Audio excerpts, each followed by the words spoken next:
من الشیطان الرجیم بسم اللہ الرحمن الرحیم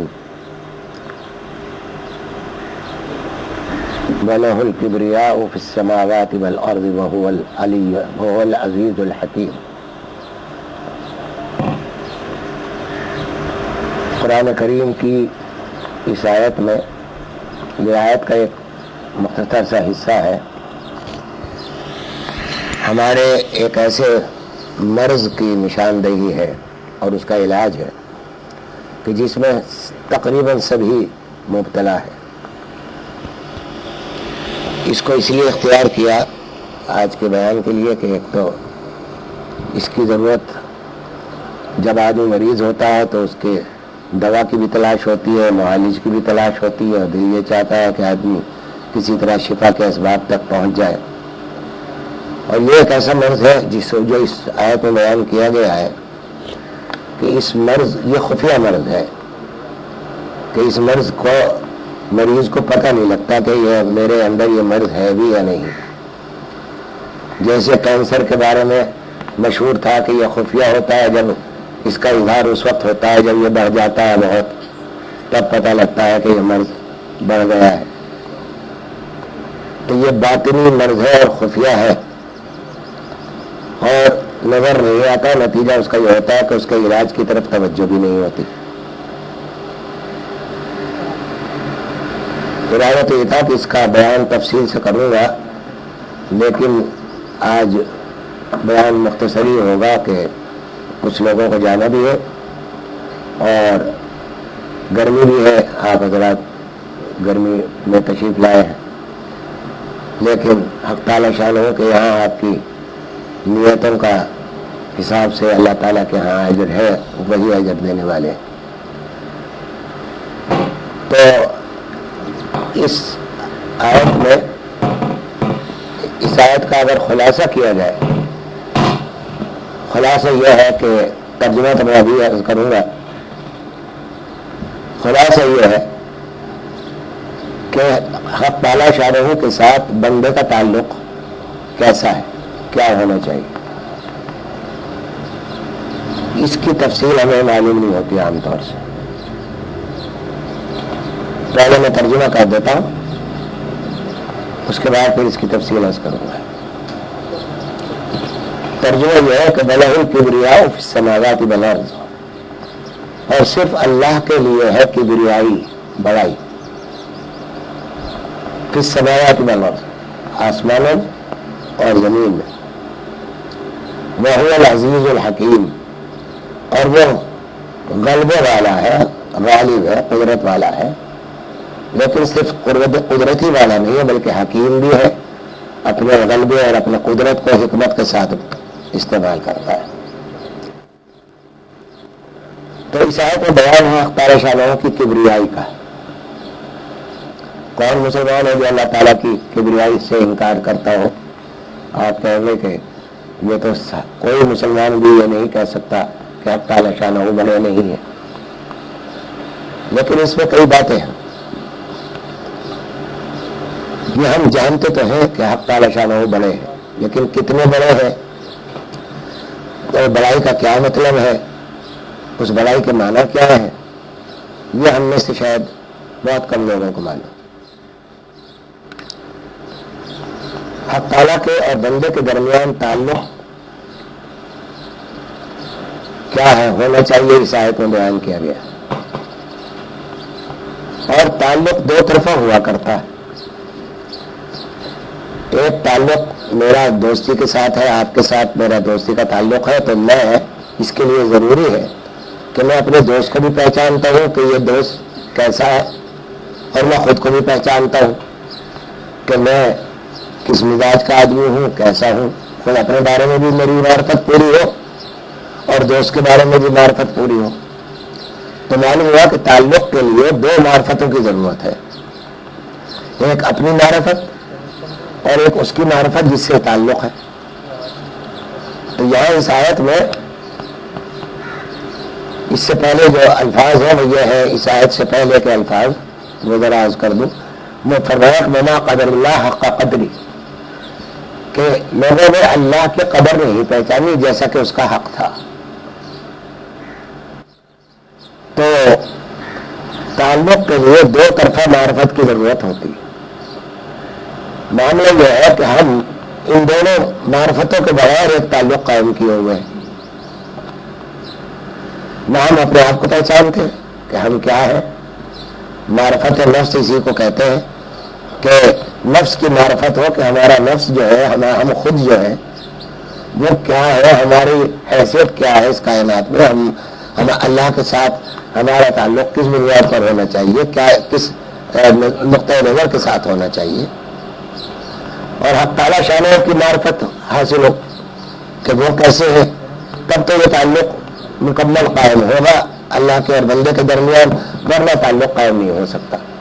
وہ محض ایک صورت ہوگی تعلق کی, وہ تعلق کی اصل نہیں ہوگی.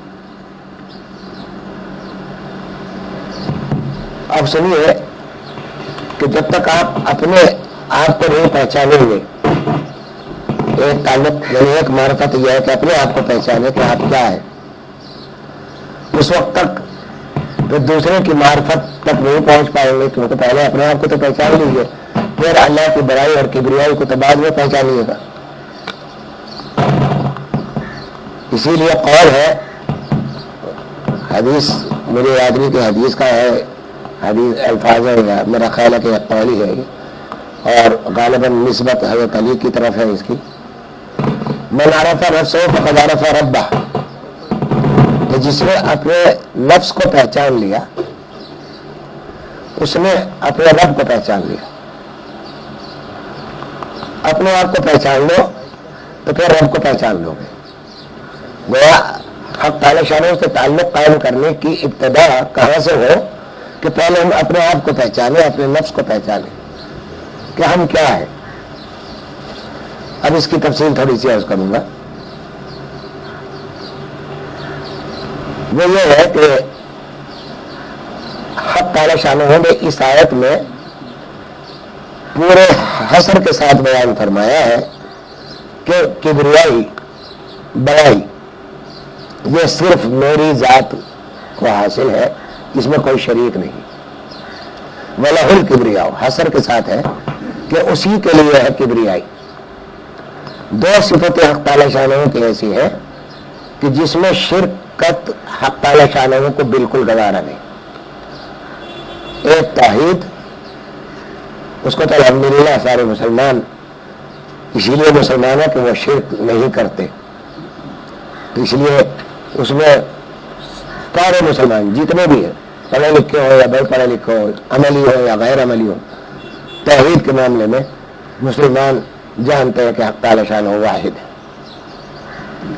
لیکن دوسری صفت کبریائی ہے, اور کبریائی کی یہ صفت ہی وہ ہے کہ جس میں شرکت ہوتی ہے اور شرکت ہونے کا علم بھی نہیں ہوتا. حق تعالی شانہ فرماتے ہیں کہ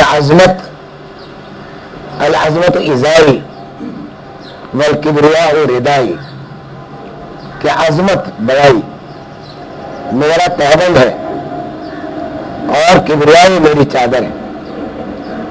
جو کوئی مجھ سے, آگے کے الفاظ یہ ہے کہ جو کوئی مجھ سے یہ چھیننا چاہے گا میں اس کی گردن توڑ دوں گا.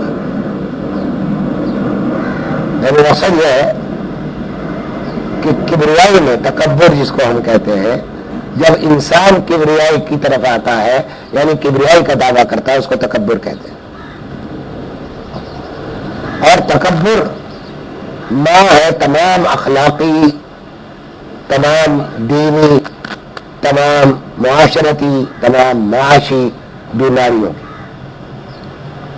تکبر ہی سے یہ ساری بیماریاں پیدا ہوتی ہیں. اور یہاں عرض کر دوں کہ دنیا میں جتنی شرک اور گمراہی ہے آج بھی, چاہے وہ مختلف مذاہب کی شکل میں ہو, تنظیموں کی صورتوں میں ہو, یا بت پرستی کی شکلیں ہو, مختلف اس کے طریقے ہو, سب کے سب تکبر کی وجہ سے پیدا ہوئے. تکبر اصل میں کفر کی بھی ماں ہے. یہ تکبر ہے جو انسان کو حق تعالی شانہ سے پردے میں کر دیتا ہے، دور کر دیتا ہے۔ تکبر کی تعریف کیا ہے ابھی عرض کروں گا، اور کیا تکبر ہے اور کیا چیز تکبر نہیں ہے، لیکن پہلے ایک بات یہاں یہ عرض کر دوں کہ تکبر کے ہوتے ہوئے مومن نہیں ہو سکتا۔ حدیث سنیے، حدیث کا ترجمہ ہے،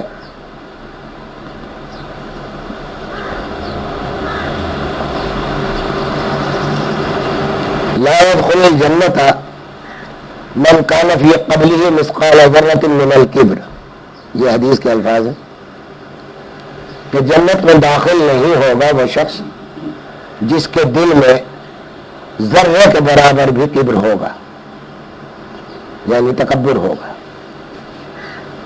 وہ جنت میں نہیں جا سکتا تکبر کے ساتھ۔ اب ایک اور حدیث سنیے اور پھر ان دونوں حدیثوں کو ملا کر ایک نتیجہ نکالیں گے۔ دوسری حدیث یہ ہے کہ فرمایا نبی کریم صلی اللہ علیہ وسلم نے کہ یہ حدیث قدسی ہے کہ اخرجوا من النار من فی قلبه مثقال ذرة من الایمان، کہ قیامت کے دن اعلان ہوگا، حق تعالی شاہ اعلان فرما دیں گے کہ دوزخ سے نکال لو اس شخص کو جس کے دل میں ذرہ برابر بھی ایمان ہے۔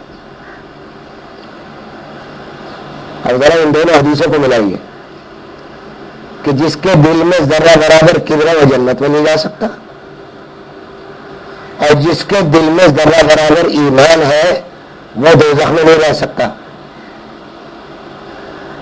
تو آخری شخص جس کو دوزخ سے نکالا جائے گا